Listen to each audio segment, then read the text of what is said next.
Hey guys, what is going on? Anthony here with Pistons Talk. Hope you guys are having a great night so far. Before we do jump into today's video, I just want to say thank you to each and every one of you that are subscribed to this YouTube channel, that watch the podcast live on YouTube each and every week, listen to the podcast on the audio side. I want to say thank you to the people that are part of our Detroit Pistons group chat that just hit 500 members today. I want to say thank you to all the people that follow us on Twitter, Instagram, Facebook. You guys make this so much fun to talk Detroit Pistons almost 7 days a week, do these podcasts for you guys. Again, without you guys, I probably wouldn't be here because you guys motivate me to keep making you guys Detroit Pistons content throughout the year. So, why you guys are here, I wanted to talk about an ESPN article that was written this morning about not only Cade Cunningham, but your Detroit Pistons. So let's get into that. And I'm going to put the tweet on the screen so you guys can see what ESPN is talking about with your Detroit Pistons and Cade. So here's the quote. It's from an anonymous executive and says he feels bad for Cade Cunningham and calls the Pistons situation a mess after drafting Ron Holland. And here's the full quote. And it says, quote, "I feel bad for Cade Cunningham. They've been rebuilding for years, even though they never planned on it. And this pick signals they might need to blow up the roster and start over again. I just don't see how Holland plays with Nassar, Thompson, Jaden Ivey, and all their other young guys. The situation is a mess. Even when Holland was scoring in Vegas, it was so ugly to watch," end quote. So there's a lot to get into with this quote from ESPN. Like, a lot. One thing, and this just annoys the crap out of me. I don't know if this annoys anybody else. I don't mind if you want to critique a sports team, you want to critique a player. It's just so weird to me that an anonymous executive, like, just say it with your chest, bro. Like, say it with your chest. Tell me how you really feel. Don't hide behind ESPN. You look like a coward. You really do. Like, this I'd rather it be like a Grizzly executive thinks the Pistons are wasting their time. The rebuild's a failure. Like, just tell me that. Like, honestly. Maybe it's just me. Maybe I'm just being reactionary with this, but, like, when I always see, like, anonymous executive thinks this team sucks, they should trade player X, player Y, like, just tell me who the executive is. Like, 90% of the time, we probably don't know who these executives are anyways, but because not everyone's that deep in, like, who works in, different front offices. I mean, I bet you there's some people in the front office that Pistons fans probably don't even know. Like, honestly, if we're being, like, 100% honest. But let's get back to this quote about Cade and the Pistons. Now, the first part of the quote saying, "I feel bad for Cade Cunningham," I did too last season. I thought that the previous regime, the previous front office, did not do him any favors bringing in the additions that they brought in. You brought in Joe Harris, who came off a serious calf injury. You brought in Monte Morris. In theory, on paper, it probably would have worked out. You're getting a veteran point guard that can pass the ball without turning the ball over and shoot close to 40% from three. It just never materialized. He was injured basically the whole year. I think he maybe played like less than 3 or 4 games for the Pistons, and they traded him to the Timberwolves. But I felt bad for Cade Cunningham, which I kind of agree with this quote. Now, the rebuilding quote I kind of find hilarious. They've been rebuilding for years, even though they never planned on it. Okay, listen. When the Pistons went 41-41 during Dwayne Casey's first year, okay? Yes, Blake had a Stone Cold Steve Austin brace up to his crotch. We understand that. But I think a lot of Pistons fans were pretty positive that season before Blake got hurt. They were a 6 seed at one time, and they were playing really good ball. Now, the reason why the Pistons decided to rebuild was because of situations with Andre Drummond, Reggie Jackson, and Blake. They kind of felt, the organization felt that the team was kind of capped out at anywhere from a 6 to an 8 seed.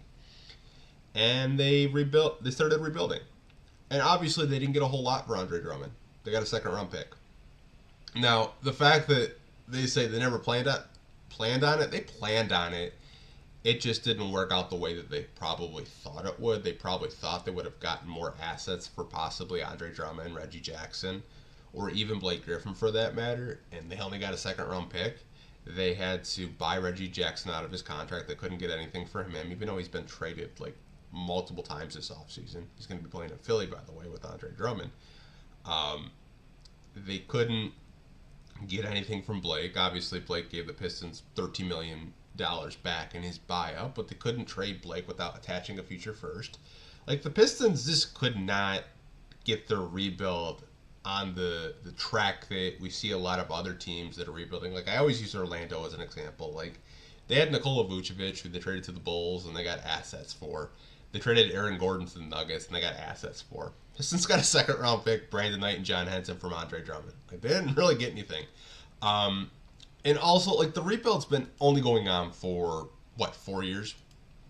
Like, literally 4 years? A lot of people say, you guys have been rebuilding for 15 years. No, we just didn't really have any clear direction, and the teams were capped out at 8 seeds. Like, that wasn't really a rebuild. We were trying to make the playoffs. They were trying to win basketball games. The Pistons have been rebuilding for 4 years. Obviously, Pistons fans, myself included, we would rather be kind of where the Rockets are at, where the Magic are at. We'd like to be there, but it just hasn't really worked out that way. And you can blame previous regimes. You can blame Trey Weaver. You can blame whoever you want. I don't really know why it's gone this bad, but I don't know, man.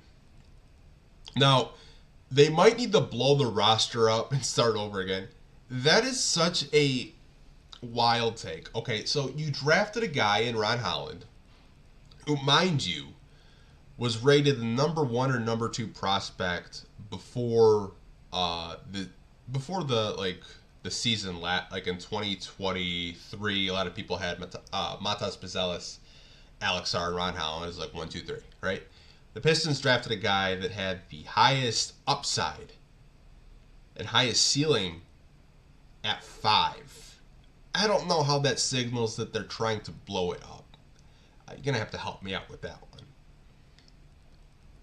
Ron Holland, if he hits, which I think he will, because his jump shot looks really pure. He just needs to work on his jump shot with Fred Vincent, which I think he can help him develop into a respectable three-point shooter. I honestly think Ron Holland wasn't a bad draft pick. Now, I know there are other people that wanted Donovan Clingan, Dalton Connect. Cool. The only other players that I possibly wanted, if Ron Holland wasn't there, was Reed Sheppard, but Reed Sheppard was gone by 3. So I'm not really mad at the pick.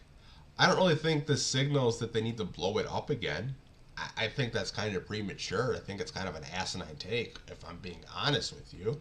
Go on to say, I don't see how Holland plays with Desar Thompson and Jaden Ivey and all their other young guys. Listen, all these guys are under 25 years old. The Pistons have been drafting in the top 5 since 2021. Obviously, they didn't get to in 2020 because of the COVID season, but you guys know that. But they're accumulating talent and seeing which talent can fit with Cade Cunningham, which I think Asar fits with Cade Cunningham. He just has to develop a jump shot. I think Ron Holland fits with Cade Cunningham. I'm higher on Ron developing a jump shot than I am Asar right now, but hey, if Asar comes out shooting lights out, I'll shut up, right? I think Asar and Ron are fine. The Jaden Ivey thing, Jaden Ivey just needs to be more consistent from 3, and I think people will shut up. Because every other part of his game, I love. I love the explosiveness. I love him getting to the rim. I love him getting to the free throw line. I think defensively he saw progress last season a lot in that area, which I was really impressed with. I think Jaden Ivey and all the other young guys fit together. I just kind of think this is just a really asinine take from an executive that thinks the situation is a mess. And talking about even when Holland was scoring in Vegas, it was so ugly to watch. I think from game 1 to game 5, Ron Holland actually developed quite a bit in the summer league. Obviously, game one, if you're just looking at the box score, being a box score watcher, obviously he didn't shoot a high percentage or a good percentage. But that fifth game, he had 20 points, I believe, before halftime. His 3-point shot, when he was hitting the threes, looked nice. I think there's a lot of promise and potential with Ron Holland. I just think a take like this from an executive, I just don't. I don't agree with it. Obviously, the Pistons haven't really been good over the past couple of years during this rebuild since they started rebuilding, but that's just my opinion on it. Let me know what you guys think, though, of this anonymous executive thinking that the Pistons are going to blow it up because they drafted Ron Holland and he doesn't fit with Cade Cunningham. Talk to me down below in the comments section. Like always, hope you guys are staying safe. Take care, and I'll catch you guys in the next video. Peace.